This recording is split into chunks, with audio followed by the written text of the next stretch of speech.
name is VTR, and welcome back to another movie review. And today we are going to be reviewing The Intruder. Alright, so first off, let's talk about this movie a little bit. So the basic plot of this movie is a couple moves into a new house. The guy that sold it to him is not too happy about selling his house, and it's kind of crazy, and I'll just read the synopsis on the back. When a young married couple buys their dream house, they think they found the perfect home, but the seller is strangely attached. They begin to suspect he has a hidden motive beyond a quick sale. Basically, that's it. So, going into this movie, I was expecting a home invasion flick. That's what I was expecting. That was the whole thought process. Well, my hair is like a mess. But that was my whole thought process going into this movie. I saw the trailer, and now I finally saw this. I bought it on Blu-ray. If you saw I actually unboxed this on my unboxing channel. It was strange, though. I'm not going to lie to you. This movie was strange at points. But overall, I had a pretty decent time with it. The characters, even though they fall into some generic stuff, they still... I won't get the negatives out. Well, no, I'll get the negatives in a minute. The characters are pretty decent, I won't lie. The acting is pretty good. There's maybe a few times where the acting falls. But for the most part, it's enjoyable. It feels like for some reason, it gets me that same feeling that I got from watching movies like Us, Get Out, and Ma. I don't know why, even though I feel very different about each of those movies, this still gives me that, I still have the same feeling about all of them. I don't know why. I guess just the atmosphere of those movies. I really like them, don't get me wrong. Ma was alright, but I really like these movies. I don't know. I don't think Jordan Peele had anything to do with this. Jordan Peele had nothing to do with Ma either, but this just has that feeling. I don't know why. So what I mean by I get the same feeling is that my expectations, it didn't meet my expectations, but not in a bad way. That's what I mean. Cause I was putting a home invasion flick, and there is some home invasion type stuff in this, but a lot of it is like building up, and you're like wondering when it's gonna get to the what the heck moments in it, and it's just building, and you're trying to think, when is this thing going to happen? Like, it's just building while I'm watching this movie, and I'm wondering what and when is this going to occur. Like, when is the crap gonna hit the fan? And even though I don't know if this movie got very positive reviews when it came out, but I know I enjoyed it. The movie's got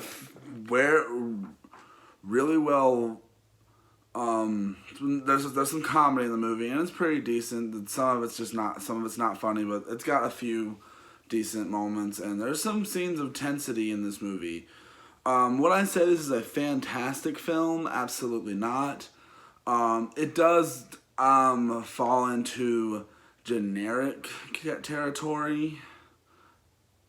I don't know if it's a bad thing or not, but it's original, but it's also not original. If I sat and thought about it more, I could probably think of other movies like it, but off the top of my head, I can't think of anything. It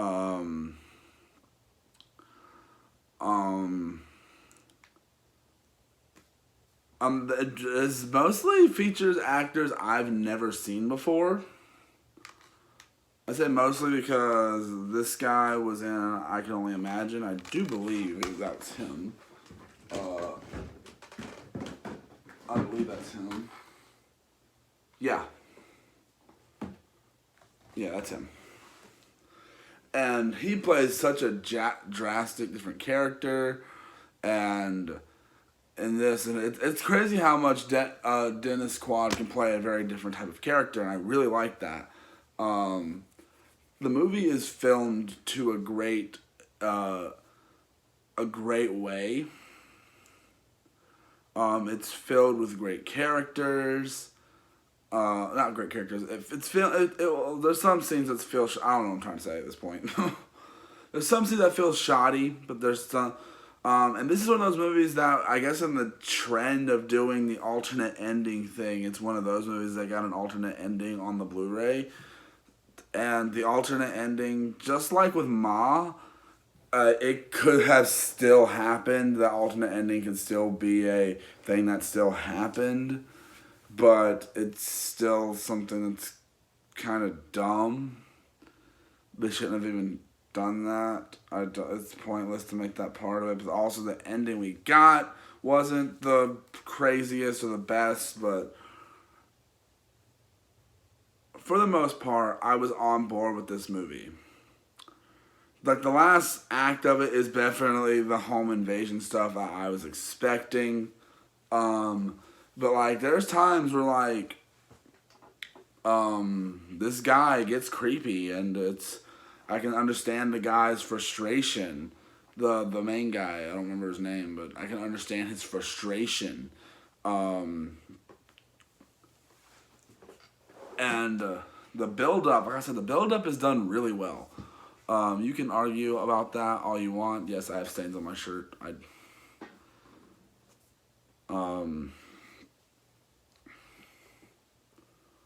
It's just built up really well.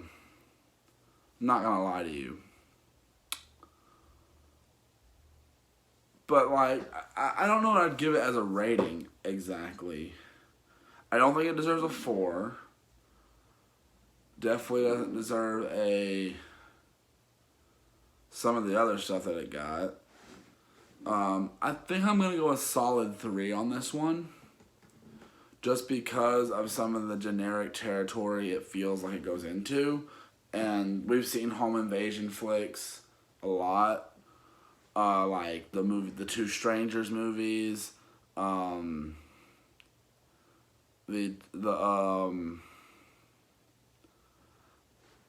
first Purge movie. Not the first Purge, the Purge, the first movie in the franchise.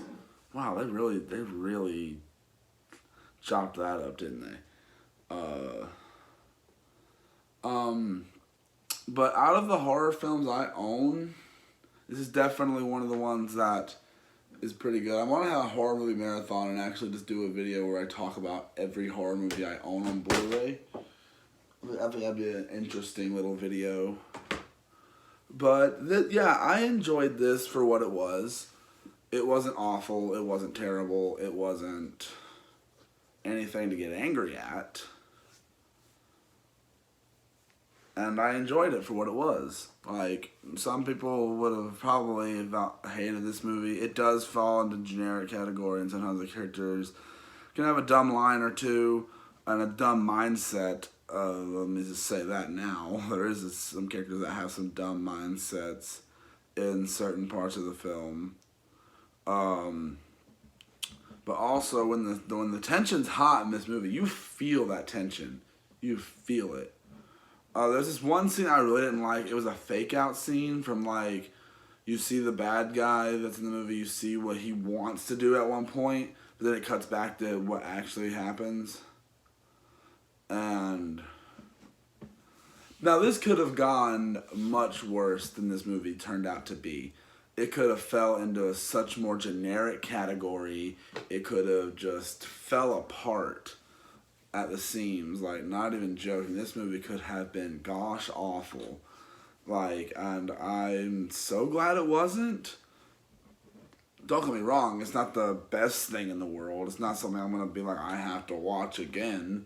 But, like, it's enjoyable. It's definitely better than the movie I bought alongside it. You guys are probably thinking, what movie was that? If I could find it, I would just show it, but I don't see it. in my stack of films at the moment.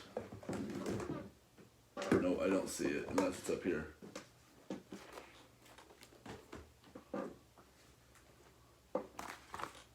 I guess I don't have it, or I just don't see it. I have it, it's here somewhere. Let's talk about the Slender Man. But yeah, I hope you guys enjoyed this review, and I have another VTR's Creepy Flights review coming very soon.